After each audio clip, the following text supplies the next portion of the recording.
One of my dominant experiences thus far in the synodality process came from an invitation from the Union of International Superiors General, UISG, and the Union of Superiors General, USG, which are both the umbrella groups under which 1,900 women's congregations fit under and 250 men's congregations fit under. So these are the leadership groups of both. And in Rome, the two groups of men and women decided to together do a synodal process and then offer their synthesis to the synod office.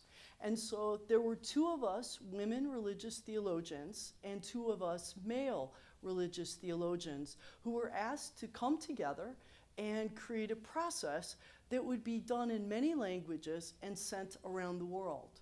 And so we met, and in addition to the two questions that everyone was asked in synodality, what has been your experience of walking as church, and what do you sense is God's dream for the church? We asked a few more questions. And so we asked people to first share their stories of synodality. And then we asked them, what were the seeds you're already finding of synodality? And then we said, what are the weeds? What are our experiences that we need to pull out and change or remove? And the second part of the questions we asked about, what do you sense is God's dream for the church? And what do you sense is God's dream for religious life? And then what would that look like very practically, right? So those questions, and if you wanted to, you could send images of synodality from your part of the world. So what happened was those questions were sent to religious superiors who could give them to their provincials or to all of their members. And so those went out in October, and in April, during Holy Week, the team of us came together and read all of the responses in 5 languages, and we did them as pairs. So everyone read at least some part of everything, and more than one person read each of the questions. And so what we did was what my colleague, Cristo de Perete said, he said, we need to encounter the texts. We need to encounter the experiences. And so we prayed with them and read them. And then together, we started summarizing and synthesizing. We were not trying to interpret. We were trying to listen. Listen from this and from this. And so what came forth were responses from around the world, from India, from Malta, from Poland, from the United States, from Canada, Australia, Colombia, everywhere, France. And so it was a beautiful experience of reading responses from around the world. And what we found was across the globe, there were similar concerns and similar hopes and joys. So we wrote the draft, and then we went to the leaders, to the teams, and gave them drafts and asked for their opinions, what were we missing? And then it all went to the Synod office. The Synod office then had their meeting in Frascati in Italy, and it was very touching because a number of our quotations from our documents are in their continental document. So what I felt was the church and religious life are listening together. Many of the things that were said by the religious were also things that were heard by the whole people of God all over the world. So it was such a privilege and an honor to really be able to listen to the voices everywhere. So it was really my first experience of something like that, where we both listened to the world because the world was listening to one another. And then we tried to write it down as well as we could, and then we offered it to the church. So that was my experience of the synodal process. And now the leadership groups of men and women have made a commitment to continue to work together, but also to say, in consecrated life, how will we be synodal? How will leaders lead in a synodal manner? How will we, as the religious sisters and brothers, religious priests, live in a more synodal manner? And how will we do this with the entire people of God and the earth? So it was really beautiful, and the cultures came through. So there were images from different parts of the world. So it was really my first experience of that, but also being involved in a parish and listening and trying to hear what is it that the people are saying. I also am a theologian, and so at my institution, Catholic Theological Union, we had an online conversation with Raphael Luciani. And so it was in January. We both said, how do we bring more energy to this process?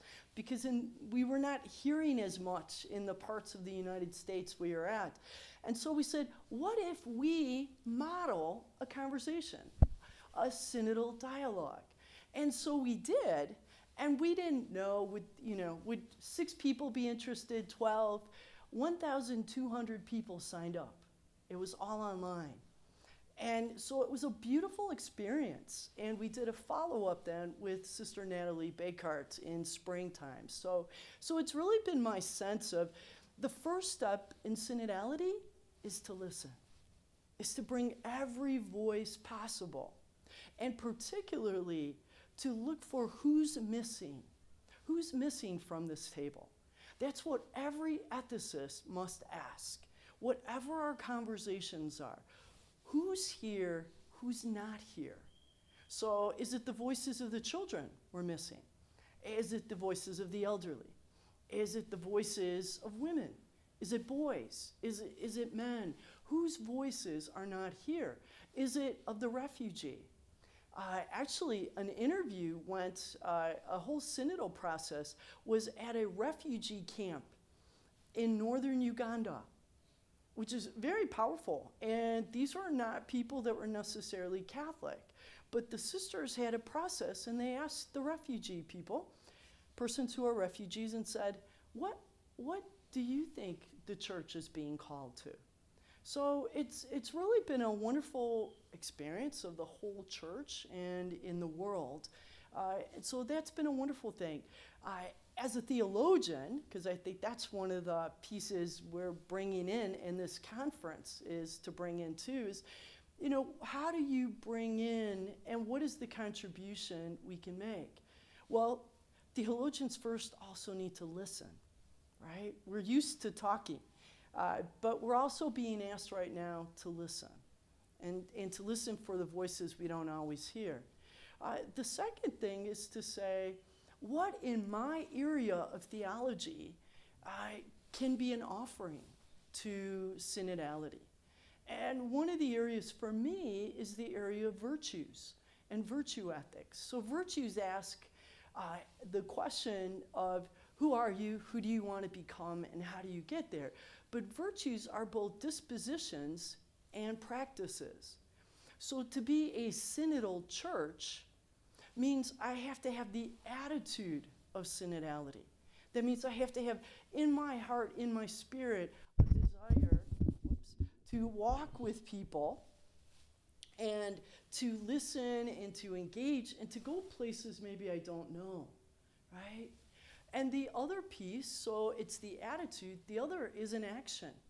What will be my actions of synodality? How will I prove that I'm really trying to grow in this?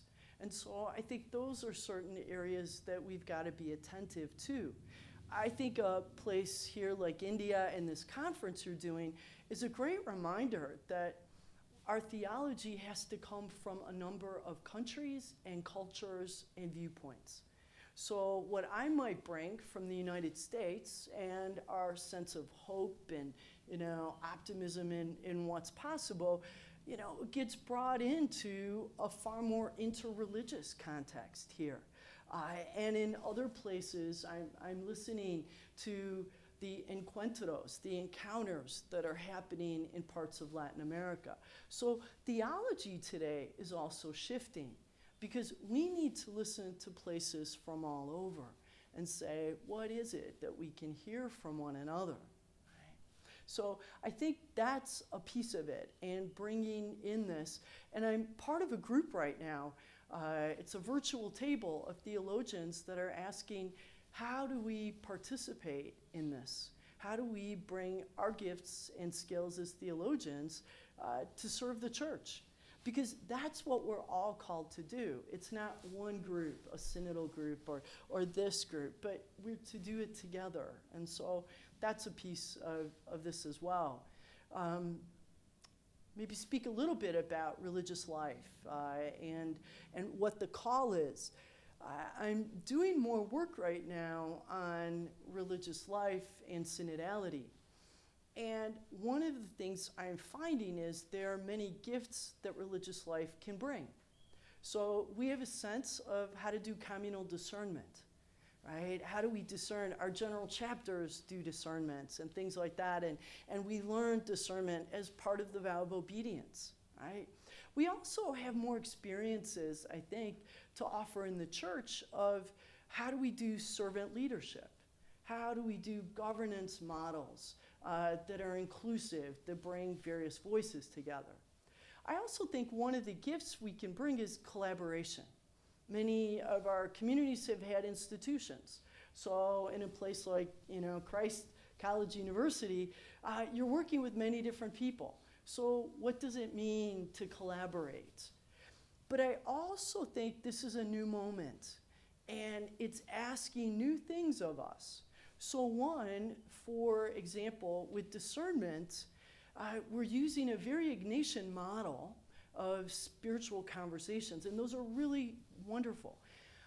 But in Christus Vivit, Pope Francis also really begged the people of God and said, please, we need many forms of discernment. There's not just one. And so I think here one of the challenges to religious life is to bring in our charisms and how do we discern.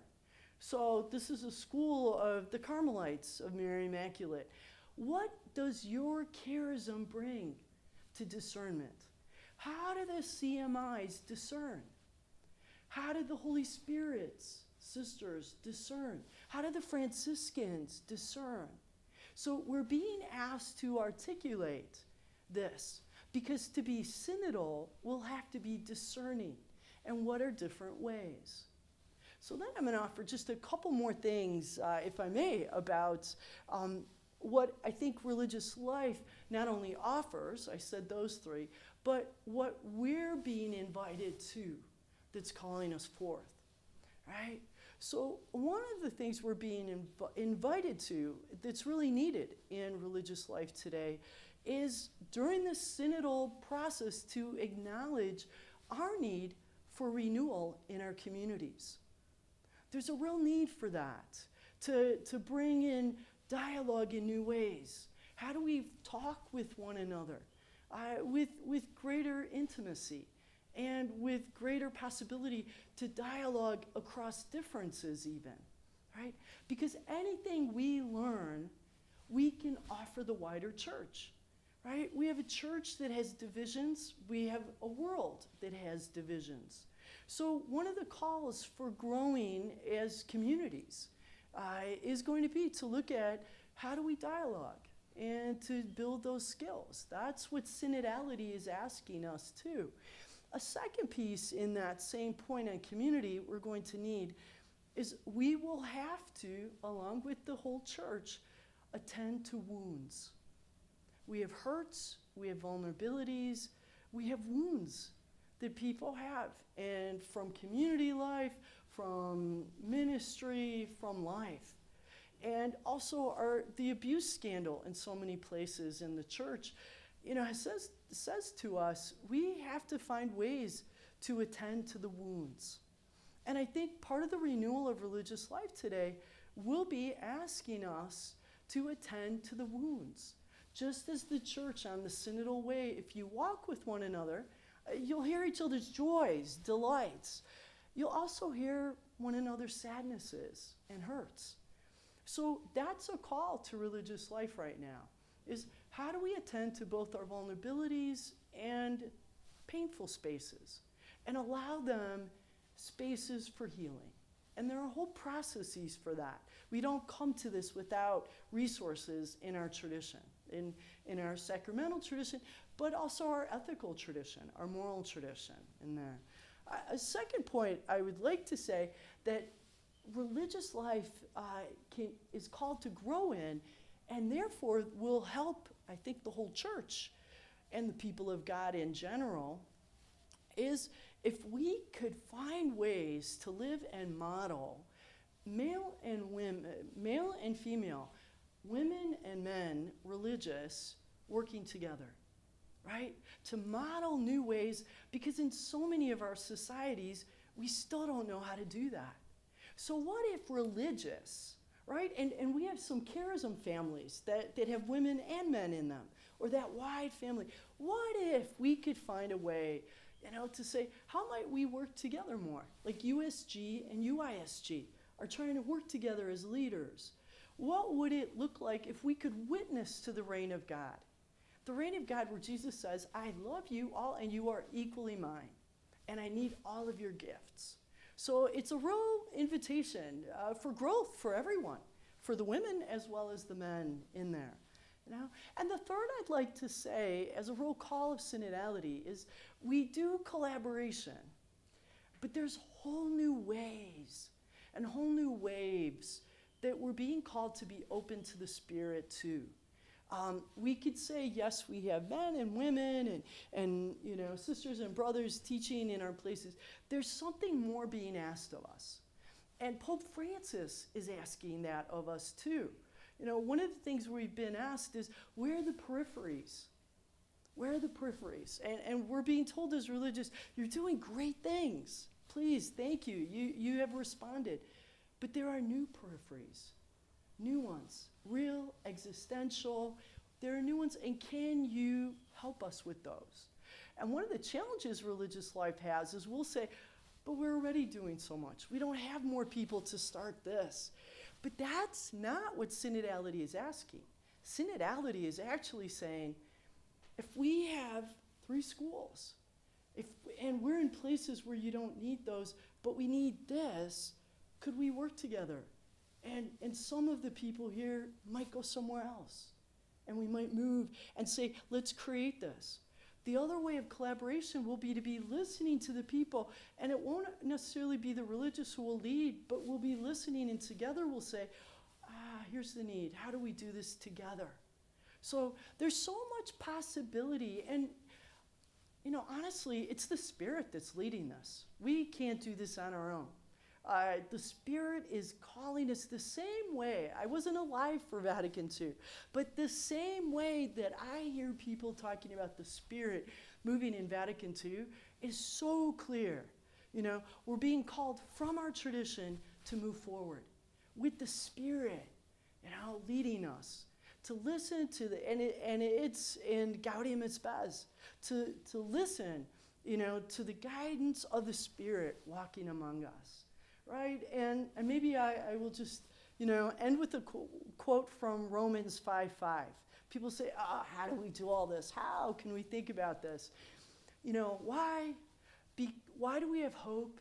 Because the love of God has been poured into our hearts, and through the Spirit who works among us. So I can't do this alone. You can't do this alone.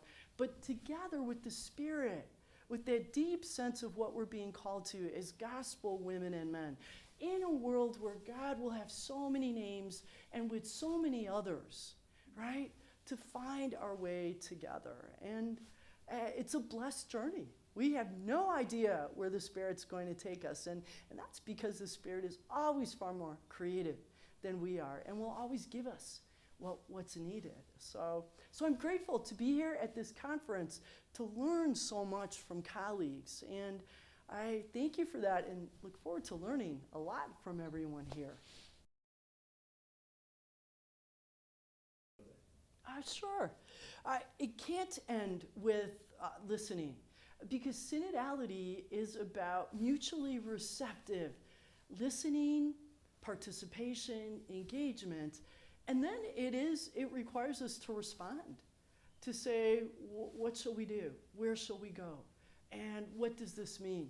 So it will have an ad intra within the church response, and we're already hearing what people's cries are. So if you read the Continental document, with that ear, you start hearing the cries of the people and what needs to be renewed in our ways, in some of our models of governance, but also some of our ways of engaging with one another.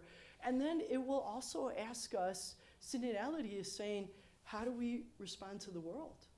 And how do we allow the world to respond to us? So it will call us, if mission engages our prayer, our way of being community, church and churches with one another, in our local churches and in our large church, it will also then ask us, what will be the implications for ministry?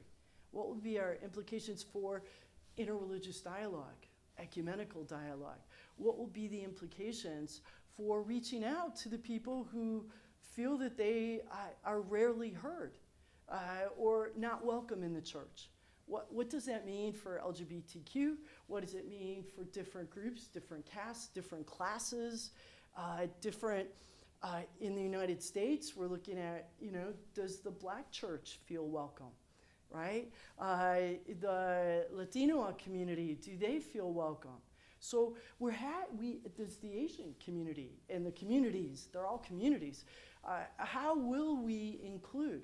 And so they will say to us, what does my local church look like? And what does my diocese look like? But beyond those structures, how will we be church? And what will that mean? So I think it'll have many different ways. My teaching will have to change. My way of listening, and even my way of having students read from around the world will have to continue to evolve.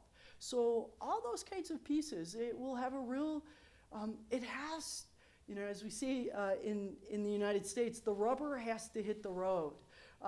It will not be enough. People will be deeply, not just disappointed, but it'll really feel like we are not listening to the Spirit. The Spirit's always dynamic. The Spirit's dynamic will be moving us. And to say, maybe in this place, try this. We're being invited to a period of ad experimentum, which is what happened after Vatican II as well, right? Which means try. And Pope Francis at one point said, I'd rather have you try and be wrong than try to be safe and move nothing. That makes people far more rigid, right? So we're asking, steeped in our tradition. We're not leaving the tradition. The tradition is here. The tradition is, we have this wide tradition. But it's asking us to look at it. What does our scripture say? Acts 15 about discernment. Let's have discernment in our parishes. What is it that the parish community needs to discern? How do we teach children a synodal way? How do we teach them to listen, right? And which is more than, how do you make a decision? Discernment is really, how do you listen to one another for what the Spirit is trying to say? So it's not a democracy, 51%, and here's the decision. No, it's really listening to all the voices and together praying with this. Practically, it's saying prayer matters in this. And we'll also have to be patient and impatient, right? Patient enough that it's going to take time, impatient enough to say, but we have to try something. So it will transform our parishes. It has the opportunity to transform our congregations, our relationships with one another, because the Spirit comes, religious orders were begun, when the Spirit, through somebody, was able to communicate a response to an unmet need, right? Our congregations came out of that. The Spirit is saying there's a lot of needs in the church, inside the church and outside. So how do we respond? So it will. Mission, it has to. And it will not end in 2024. It will not end in 2044. It will have to continue, and we'll have to continue to evaluate, right? It's asking us to be adults in the church, right? So whatever your role of service happens to be, we're all being asked to participate, right? Which also means we're going to have to be accountable in some way. To participate is going to say, this is a great idea, now will you help us? Will you come on a committee? Will you try this, right? Because we can't give it to the bishops, to the priests in the parish, we can't give it to the religious, we can't give it to just this couple. Synodality is asking for all of us, the whole people of God.